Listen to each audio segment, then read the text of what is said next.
Espejos curvos.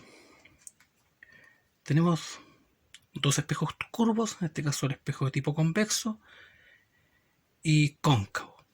Y vamos a representar, en este caso, a modo general, vamos a tomar este espejo, que es un espejo de tipo cóncavo, donde la imagen se ubica por este lado. Aquí se proyectan las imágenes. Esta es la parte del espejo donde se reflejan, y esta es la parte trasera del espejo. Vamos a utilizar este espejo para representar los elementos principales de un espejo, en este caso un espejo curvo. Esta línea se conoce como eje óptico, este punto se conoce como centro de curvatura, que también es conocido como radiocurvatura, y este punto es el foco y este es el vértice del espejo. Por tanto, C es centro de curvatura, F foco, B es un vértice. Espejos cóncavos. Tenemos varias representaciones de un espejo cóncavo, y esto va a depender de la posición en la cual ubiquemos un objeto. Este es el primer caso, un objeto ubicado después del centro de curvatura. Lo vamos a ubicar de esta manera. Y vamos a obtener la imagen que se obtiene al reflejar este objeto en este espejo. Y para ello vamos a utilizar un concepto que son los rayos notables. Ahí vamos en este caso a representar solo dos rayos notables. Hay más rayos notables, 4 rayos notables, pero vamos a utilizar 2 de ellos. El primero, que está en rojo, nace de la altura del objeto, se traza paralelo al eje óptico y pasa por el foco.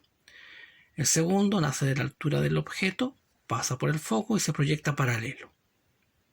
Por tanto, en la intersección de los dos rayos se forma la imagen. Y esta imagen se va a ubicar entre el centro y el foco. Esta situación va a ocurrir cuando se ubica un objeto detrás del centro de curvatura. Y lo que debemos analizar entonces esta imagen es la naturaleza de la imagen que hemos obtenido. La naturaleza de la imagen que hemos obtenido es una imagen de tipo real, invertida, pues la flecha apunta hacia abajo, y de menor tamaño si lo comparamos con el objeto real. Por lo tanto, aquí obtenemos la imagen entonces entre el centro y el foco cuando ubicamos un objeto detrás del centro de curvatura. Otra situación en el espejo cóncavo, cuando un objeto lo ubicamos justo en el centro de curvatura. Trazamos nuestros dos rayos notables principales. El primero, un rojo, desde la altura del objeto, paralelo al eje óptico, pasa por el foco. Después el otro, de la altura del objeto, pasa por el foco y se proyecta paralelo. Y aquí se intersectan los rayos. La naturaleza de la imagen es una imagen real, invertida, si la comparamos con el objeto real, y de igual tamaño. Por lo tanto, es de igual tamaño al objeto, la imagen. Esta situación entonces va a ocurrir cuando el objeto se ubique justo en el centro de curvatura. Otra situación de los espejos cóncavos, cuando ubicamos un objeto entre el centro y el foco. Trazamos nuestro rayo notable, el primero, desde la altura, paralelo al eje óptico, pasa por el foco, el segundo, pasa por el foco y se proyecta paralelo. Aquí la imagen la obtenemos detrás del centro de curvatura. Por lo tanto, la naturaleza de la imagen para un objeto ubicado entre el centro y el foco es una imagen real, invertida y de mayor tamaño. Otra situación, cuando el objeto lo ubicamos justo en el foco. Trazamos nuestro rayo notable, pero aquí tenemos que hacer una pequeña modificación de un rayo notable. El primero, paralelo al eje óptico y pasa por el foco. El segundo lo vamos a dibujar desde la altura del objeto hacia el vértice y se proyecta de esta manera. La naturaleza de la imagen es que no se produce imagen, no hay imagen acá. Por lo tanto, aquí es importante tener claro esta situación. Espejo cóncavo, en la situación en la cual encontramos o posicionamos un objeto entre el foco y el vértice. Aquí trazamos nuestro rayo notable, el primero, paralelo, y pasa por el foco y se proyecta por fuera. El segundo va de la altura del objeto hacia el vértice, se proyecta de esta manera y también se proyecta por fuera. En este caso, la intersección de la imagen está acá, detrás del espejo. Por lo tanto, la naturaleza de la imagen es una imagen virtual. Las anteriores eran imágenes reales. Esta es una imagen virtual. Virtual va a ser cuando se ubique detrás del objeto. Real cuando se ubica en el mismo lado del espejo. Por tanto, la naturaleza de la imagen es una imagen virtual, derecha y de mayor tamaño. Espejo de tipo convexo. Los espejos de tipo convexo son aquellos, por ejemplo, que podemos verlos en estacionamiento, en la esquina de un supermercado, qué sé yo, en una farmacia, ¿cierto? En el interior de una farmacia podemos ver un espejo de tipo convexo. Aquí la ventaja de esto es que tiene simplemente dos rayos notables que vamos a poder representar de esta manera. Aquí está el objeto. Este es el espejo entonces convexo. El primer rayo notable paralelo al eje óptico, rebota y se proyecta hacia el foco. El segundo, representado en color rojo, va en la misma dirección del centro, hacia el centro, curvatura. Y en esta parte se intersectan los dos rayos. Por lo tanto, se intersectan detrás del objeto. En este caso, detrás del espejo, perdón. Por lo tanto, la naturaleza de la imagen para un espejo tipo convexo, su naturaleza es una imagen virtual, derecha y de menor tamaño. Virtual, porque se ubica detrás del espejo, derecha, está derecho en comparación con el objeto real, y de menor tamaño, si lo comparamos. Por lo tanto, es importante tener claro entonces, cuando trabajamos con espejos de tipos curvos, sobre todo los cóncavos, tener claro la posición en la que se van a ubicar los objetos en distintas partes. Recordemos que para los espejos cóncavos estudiamos o vimos previamente cuando un objeto se ubica detrás del centro de curvatura, justo en el centro, entre el centro y el foco, justo en el foco, entre el foco y el vértice. Eso es importante tenerlo claro en las posiciones en los espejos de tipo cóncavo. Y los convexos siempre se ubican de esta manera. Detrás, en estos casos, va a ser la imagen virtual. Se ubican en estas posiciones generalmente.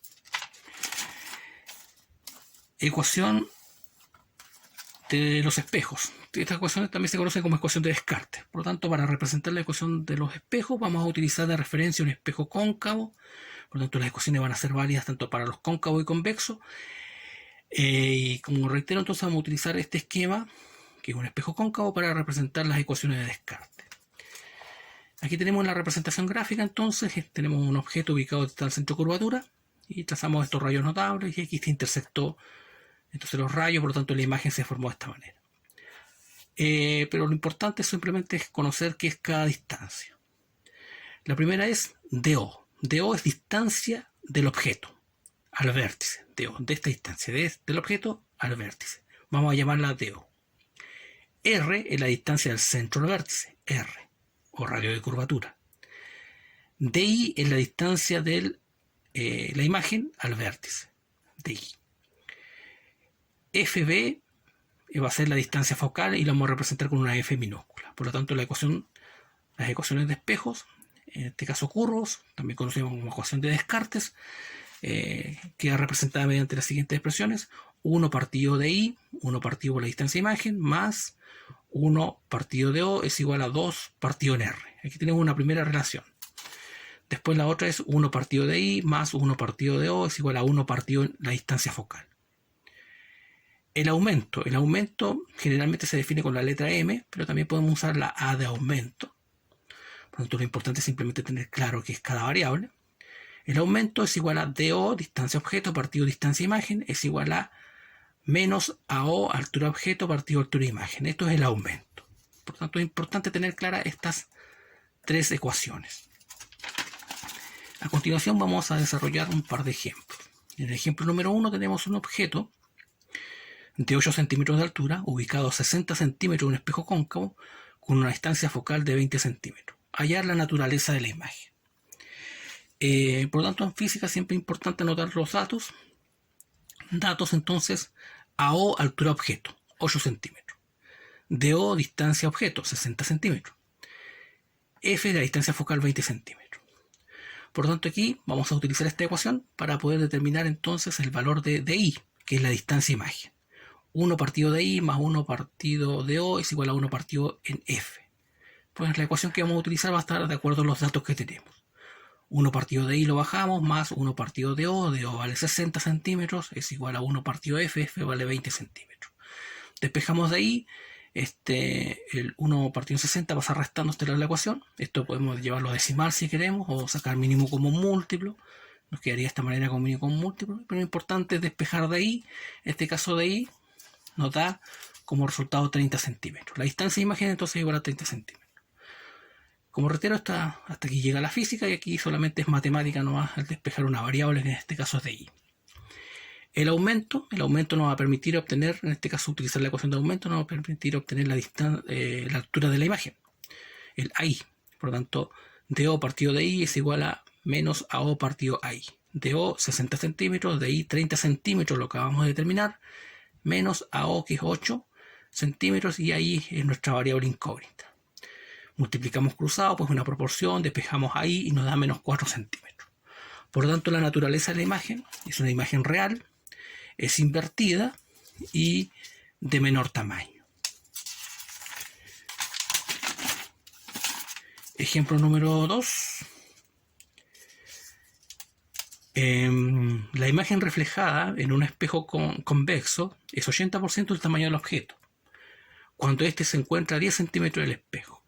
Se nos pide determinar el radio de curvatura, la distancia, en este caso la distancia de la imagen. Los datos siempre son importantes. Datos, ahí 80% de AO. 80% es 80 por AO. Y 80% llevado como número, en este caso número decimal, nos da 0,8 AO. DO es la distancia del objeto, 10 centímetros. En este caso vamos a determinar primero el valor en este caso la distancia de la imagen. Vamos a calcular primero el inciso E y vamos a utilizar la ecuación de aumento. DO partido de I es igual a menos AO partido en AI. DO vale 10 centímetros, de I nuestra incógnita, menos AO, lo mantenemos, AO, pues ahí es 0,8 AO, por lo tanto esto no, se puso una simplificación algebraica y nos queda menos 1 partido en 0,8. Es decir, 10 partido de I es igual a menos 1 partido 0,8, despejamos de I y de I nos da menos 8 centímetros. Después vamos a determinar el valor del radio de curvatura y vamos a utilizar la ecuación, en este caso de Descartes, 1 partido de I más 1 partido de O es igual a 2 partido R, y por lo tanto vamos sustituyendo 1 partido de I menos 8 centímetros, más 1 partido de O, 10 centímetros, igual a 2 partido en R. Esta expresión, menos 1 octavo más 1 partido en 10, lo podemos llevar como número decimal en una calculadora y nos da, en este caso, menos 0,025 es igual a 2 partido en R. Despejamos R, 2 partido en R, esto es un 2 partido en R, despejamos R y R entonces nos da menos 80 centímetros. Por lo tanto, la naturaleza de la imagen es una imagen, en este caso, virtual, derecha y de menor tamaño. Pues bien, en esta clase entonces hemos visto a modo general el concepto de los espejos de tipo curvos.